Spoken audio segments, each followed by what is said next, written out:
Bancroft and Eckersley fight back for Durham after early Jordan blitz. It was overcast with a risk of showers down at Hove as Sussex entertained Durham. The home team were looking to build on their 2 wins so far this season and try and overhaul second place Glamorgan in the process, whilst Durham were looking for their 2nd win of the month after being victorious at home against Derbyshire just under 3 weeks ago. Durham won the toss and elected to bat, and after a slightly delayed start, the players managed to get out into the middle to get the match underway. It was an excellent start for Sussex and in particular Chris Jordan, as Finch took a fine catch at cover to dismiss Lees for a duck. However, it wasn't long before play was suspended again, the covers coming on, and an early lunch was taken, with the visitors 12 for 1. When they resumed, Bancroft and Hart looked to start again and they managed a few boundaries. Things were looking good for the visitors until Hart spooned one up in the air to extra cover.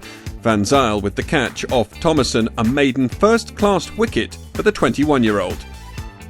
Burnham was the new man in. He and Bancroft looked to move the total into 3 figures, but Burnham became Jordan's 2nd victim when he nicked off to the England man for 13. 1 over later, Jordan put the home side firmly on top. His opening delivery removed Clark, caught Evans for a duck, and 3 balls later Travaskis was back in the pavilion for the same score, this time out LBW. Bancroft and Eckersley steadied proceedings and they managed to get through to tea for no further loss. The score at the break 117 for 5, and with the weather cleared, an undisturbed evening session lay ahead.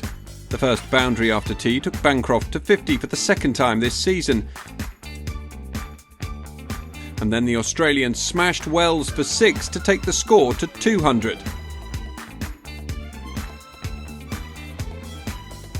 Jordan, Beer and Rawlings managed to slow things up in the run into stumps, but the Durham batsmen were quite content with just rotating the strike.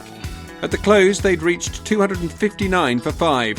From 90 for 5, some inspired underpinning from the skipper and Ned Eckersley, both unbeaten on season's best scores of 120 and 70 thus far.